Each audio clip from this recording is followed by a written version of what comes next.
Hey sports fans, Coach Nick here, and welcome to B-Ball Breakdown. You'll have to excuse my voice, it's a little bit better, but I've got 4 more games this week, so bear with me.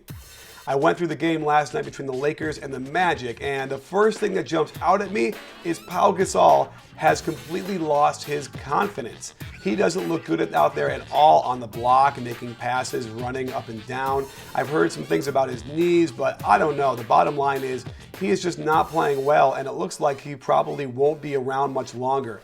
At 32 years old, you don't just suddenly get your confidence back without some sort of change, and it might have to be the change of scenery. A lot of things were happening down the stretch that really made me frustrated. So be prepared, Laker fans. This is going to be a bit of a rant, but I think once you see what I'm just going to show you, you'll understand why I'm so frustrated. A nice adjustment D'Antoni makes for Pau is have him screen the ball, dive to the hoop for a good post-up. Too bad it's a lazy pass. And to really accentuate Pau's problem, same kind of play gets great position on Kyle O'Quinn and then can't score in the lane against him twice. Worked out okay for the Lakers though. The other problem with Mike D'Antoni's offense is that Metta World Peace has been emboldened to shoot shots that he probably shouldn't be taking. 5 dribble isolation into the teeth of the defense is probably not what he's best at. And then he fouls 100 feet from the basket. It is clear that Pau has lost his confidence. He doesn't even look at the basket here on a couple of different catches when he should just destroy Vucevic. However, when you help out one pass away, I've been saying it's wrong unless you're guarding Duhan because you want him to shoot these shots.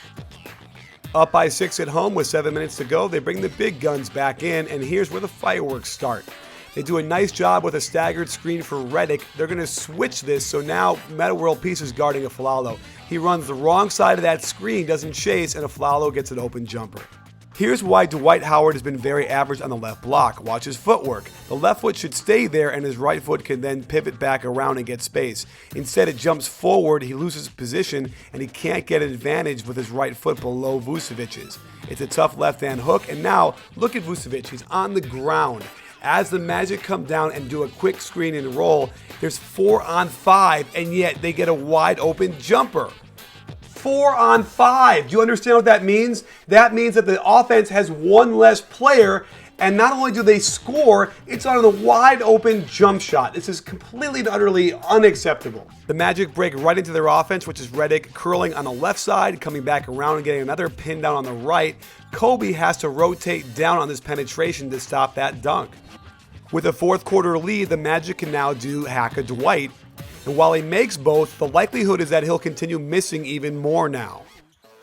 Here's a cool set the Magic run where they run Aflalo off of a down screen and then bring JJ Redick right behind him around that same down screen in kind of around the world fashion. Then turns into a screen and roll, and Kobe on the weak side has to rotate instead of standing around, and that gives up a layup. They get a block, but it's really just a layup anyway.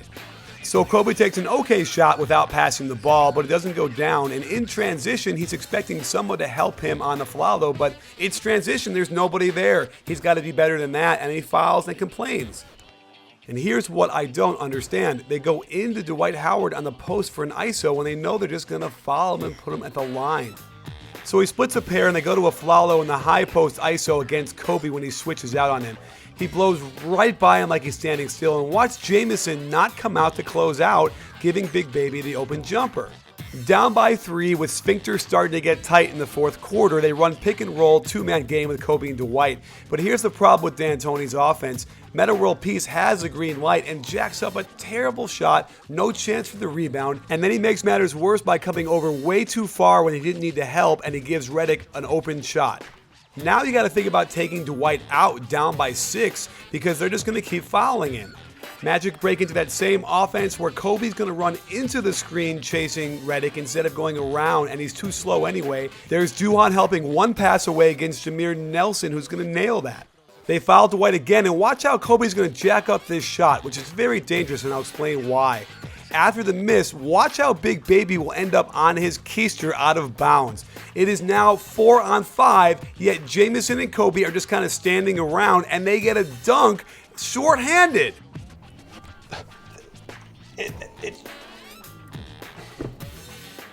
Now, they don't try and foul Dwight again, which is kind of strange, and they don't double Kobe either, so he gets right to the basket and scores. It's a little bit curious to me by the Magic.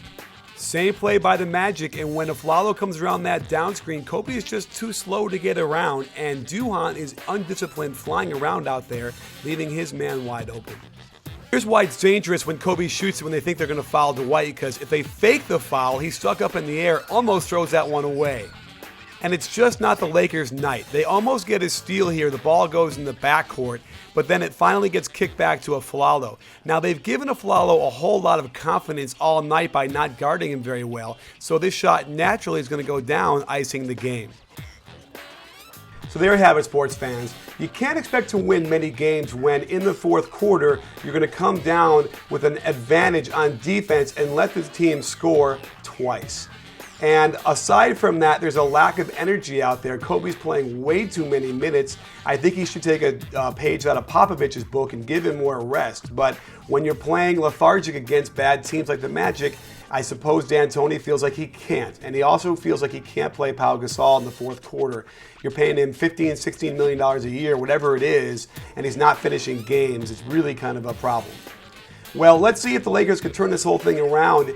To watch it, you think the Magic were a great team that could fly that ball all over the place and cause problems, and they're not winning much, but the Lakers made them look pretty good, and perhaps it's because of the schedule and all that stuff, but I got to tell you, it's not going to get any easier for them because the Lakers now go on the road for a whole bunch of games, and they've had the easiest schedule of anybody in the league for as far as home and away goes up until now.